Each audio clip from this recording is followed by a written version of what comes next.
BJP ನಾಯಕರಿಗೆ ಇದೇ ಒಂದು ಪ್ರಮುಖ ಅಸ್ತ್ರ ಆಗಿಬಿಟ್ಟಿದೆ. ಯಾವಾಗ ಬಾನು ಮುಷ್ತಾಕ್ ಅವರ ಹೆಸರು ಘೋಷಣೆ ಆಯಿತು ಅಲ್ಲಿಂದ ಇಲ್ಲಿ ತನಕ ಈಗ ಸದಾನಂದ ಗೌಡರು ಸರದಿ. ಹಿಂದೂಗಳೇ ಇದನ್ನು ಉದ್ಘಾಟನೆ ಮಾಡಲಿ, ಬೇರೆಯವರು ಯಾವುದೇ ಕಾರಣಕ್ಕೂ ಮಧ್ಯಪ್ರವೇಶ ಮಾಡಬಾರದು ಅಂತಾರೆ ಸದಾನಂದ ಗೌಡರು. ಇದೊಂದು ದೇಶದ ಸಂಸ್ಕೃತಿ ಸಂಸ್ಕಾರದ ಒಂದು ಕೇಂದ್ರ ಬಿಂದು ಇವತ್ತು ಚಾಮುಂಡಿ ಮತ್ತು ದಸರಾ, ಚಾಮುಂಡೇಶ್ವರಿ ದೇವಸ್ಥಾನ ಮತ್ತು ದಸರಾ ಉತ್ಸವ.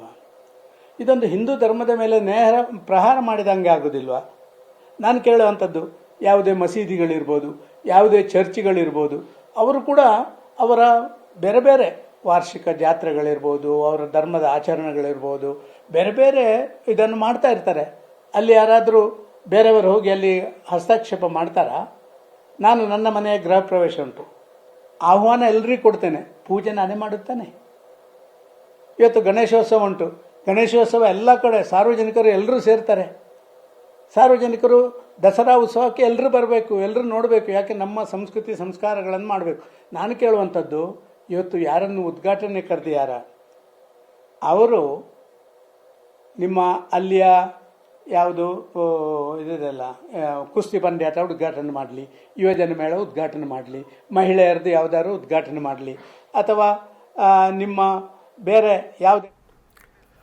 ಬನ್ನಿ, ನಮ್ಮ ಪ್ರತಿನಿಧಿ ರಾಮ್ ಈಗ ನಮ್ಮೊಂದಿಗೆ ನೇರ ಸಂಪರ್ಕದಲ್ಲಿದ್ದಾರೆ. ರಾಮ್, ಭಾಳ ಗಮನಿಸಬೇಕಾದಂಥ ಸಂಗತಿ, ನೀವು ಕೂಡ ಬಹಳ ವರ್ಷದಿಂದ ಈ ದಸರಾ ವಿಚಾರಗಳನ್ನು ಕವರ್ ಮಾಡ್ತಾ ಇದ್ದೀರಿ. ಒಂದು ಸಂಗತಿ ಏನು ಅಂದರೆ, ರಾಜ್ಯದಲ್ಲಿ ಏನೇ ಬೆಳವಣಿಗೆಗಳಾಗಲಿ, ಜಾಸ್ತಿ ಮಳೆ ಬೀಳಲಿ ಅಥವಾ ಮಳೆ ಬೀಳದಂಗಿರಲಿ, ರಾಜಕಾರಣಿಗಳು ಹೇಳುವಂಥ ಒಂದೇ ಮಾತು, ಈ ಬಾರಿ ಸರಳ ದಸರಾ ಸರಳ ಅನ್ನುವಂಥ ಮಾತು. ಆದರೆ ಇವ್ರ ಮನೆ ಮಕ್ಕಳುಗಳ ಮದುವೆಗಳು ಎಂದೂ ಕೂಡ ಸರಳವಾಗಿರುವಂಥದ್ದು ಬಹಳ ವಿರಳ. ಅದು ನೋಡಿದಿರಿ?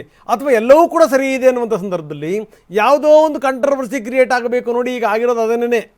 ಬಾನು ಮುಷ್ತಾಕ್ ಅವರ ವಿಚಾರಕ್ಕೆ ಸಂಬಂಧಪಟ್ಟಂಗೆ ಇದನ್ನು ಬಹಳ ಸುಲಭವಾಗಿ ಸರ್ಕಾರ ಇದನ್ನು ಸರಿ ಮಾಡ್ಬೋದಾಗಿತ್ತು, ಪ್ರಶ್ನೆ ಬೇರೆ. ಆದರೆ ಅವರು ಎಲ್ಲೋ ಒಂದು ಕಡೆಗೆ ಇದು ಬೆಳೀಲಿ, ಅದು ಎಷ್ಟರ ಮಟ್ಟಿಗೆ ಬೆಳೆಸ್ತಾರೆ ನೋಡೋಣ, ಅದರ ಲಾಭ ಎಲ್ಲ ನಮ್ಮದೇ ಅನ್ನೋ ರೀತಿಯಲ್ಲಿ ಯೋಚನೆ ಮಾಡ್ತಿರೋ ರೀತಿಯಲ್ಲಿ ಕಾಣ್ತಾ ಇದೆ. ಯಾಕಂದರೆ ಈ ದನಿಗಳ ಸಂಖ್ಯೆ ಜಾಸ್ತಿ ಆಗ್ತಾ ಇದೆ, ವಿರೋಧದ ಸಂಖ್ಯೆ ಜಾಸ್ತಿ ಆಗ್ತಾ ಇದೆ. ಇಂಥ ಸಂದರ್ಭದಲ್ಲಿ ಕೆಲವರು ಪತ್ರವನ್ನೂ ಕೂಡ ಕೊಟ್ಟಿದ್ದಾರೆ, ಯಾವುದೇ ಕಾರಣಕ್ಕೂ ಇವರಿಂದ ಉದ್ಘಾಟನೆ ಮಾಡಿಸ್ಬೇಡಿ ಅಂತ. ಅಲ್ಲಿ ತನಕ ಬಂದು ನಿಂತಿದೆ. ಏನಂತೀರಿ ರಾಮ್? ಖಂಡಿತವಾಗಿಯೂ ರಂಗನಾಥ್, ನಾಡ ಹಬ್ಬ ವಿಶ್ವವಿಖ್ಯಾತ ಮೈಸೂರು ದಸರಾ ಆಚರಣೆ ಮಾಡುವಂಥದ್ದು ನಾಡಿನ ಒಳಿತಿಗಾಗಿ, ನಾಡಿನ ಶ್ರೇಯಸ್ಗಾಗಿ ಇಂದಿನಿಂದಲೂ ಸಹ ನಡ್ಕೊಂಡು ಬಂದಿರುವಂಥದ್ದು. ಹೀಗಾಗಿ ವಿಜೃಂಭಣೆಯಿಂದ ಪಾರಂಪರಿಕವಾಗಿ ಸಂಸ್ಕೃತಿಗತವಾಗಿ ದಸರಾವನ್ನ ಮಾಡಬೇಕು ಅನ್ನೋದೇ ಎಲ್ಲರ ಒಂದು ಒತ್ತಾಯ. ಸರಳವಾಗಿರಲಿ, ಅದ್ದೂರಿಯಾಗಿರಲಿ, ಸಂಸ್ಕೃತಿಗೆ ತಕ್ಕಂತೆ ಮಾಡಿ ಅನ್ನೋದು ಎಲ್ಲರ ಒತ್ತಾಯವಾಗಿದೆ. ಇದೀಗ ಆಗ್ತಾ ಇರುವಂತಹ ಬೆಳವಣಿಗೆಯನ್ನು ನೋಡಿದ್ರೆ ಖಂಡಿತವಾಗಿ ಒಂದು ಕಡೆ ದಸರಾ ಉದ್ಘಾಟನೆಗೆ ದಿನಗಣನೆ ಆರಂಭವಾಗಿದ್ರೆ, ಮತ್ತೊಂದು ಕಡೆ ದಸರಾ ಉದ್ಘಾಟಕರ ವಿಚಾರವಾಗಿ ಪರ ವಿರೋಧದ ಮಾತುಗಳು ಹೆಚ್ಚಾಗ್ತಾ ಇದಾವೆ. ಅದರಲ್ಲೂ ಇವತ್ತು ಒಂದು ಹೆಜ್ಜೆ ಮುಂದೆ ಹೋದಂತಹ ಹಿಂದೂ ಜಾಗರಣಾ ವೇದಿಕೆಯ ಸದಸ್ಯರು ಲಿಖಿತವಾಗಿ ಏನು ಬಾನು ಮುಷ್ತಾಕ್ ಅವರಿಗೆ ದಸರಾ ಉದ್ಘಾಟನೆಗೆ ಸರ್ಕಾರ ಆಹ್ವಾನವನ್ನು ನೀಡಿದೆ ಅದನ್ನ ಹಿಂಪಡಿಬೇಕು. ಯಾಕಂದ್ರೆ ಅವರು ಭುವನೇಶ್ವರಿ ಬಗ್ಗೆ ಮಾತನಾಡಿದಂತಹ ಮಾತುಗಳನ್ನ ನಾವೆಲ್ಲ ಕೇಳಿದ್ದೇವೆ.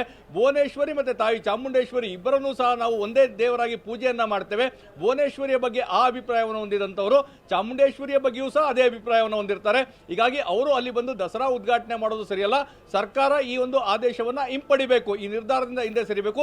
ಇಲ್ಲವಾದ್ರೆ ನಾವು ರಾಜ್ಯಾದ್ಯಂತ ಹೋರಾಟವನ್ನ ಮಾಡ್ತೇವೆ ಅಂತೇಳಿ ಲಿಖಿತವಾಗಿ ಇವತ್ತು ಜಿಲ್ಲಾಧಿಕಾರಿಗಳ ಮುಖಾಂತರವಾಗಿ ಸರ್ಕಾರಕ್ಕೆ ಮನವಿ ಪತ್ರವನ್ನು ಕೊಡುವಂತ ಕೆಲಸವನ್ನು ಮಾಡಿದ್ದಾರೆ. ಹೀಗಾಗಿ ಎಲ್ಲೋ ಒಂದು ಕಡೆ ದಸರಾ ಏನು ನಾಡ ಹಬ್ಬವಾಗಿ ಆಚರಣೆ ಆಗಬೇಕು, ತಾವು ಹೇಳದಂತೆ ವಿವಾದ ಬೆಳೀಲಿ ಅನ್ನೋ ಒಂದು ಕೆಲವರ ಒಂದು ಕಾರಣ ಆಗಿರುವುದಾಗಿ ಕೆಲವರು ಆ ಒಂದು ವಿವಾದವನ್ನು ಬೆಳೆಸ್ತಾ ಇದ್ದಾರೆ. ಮುಂದಿನ ದಿನಗಳಲ್ಲಿ ಇದು ಮತ್ತಷ್ಟು ಕಾವುಗಳನ್ನು ಪಡೆದುಕೊಳ್ಳೋದು ಖಂಡಿತ. ರಂಗನಾಥ್, ಓಕೆ, ಧನ್ಯವಾದ ತಮ್ಮೆಲ್ಲ ಮಾಹಿತಿಗೆ.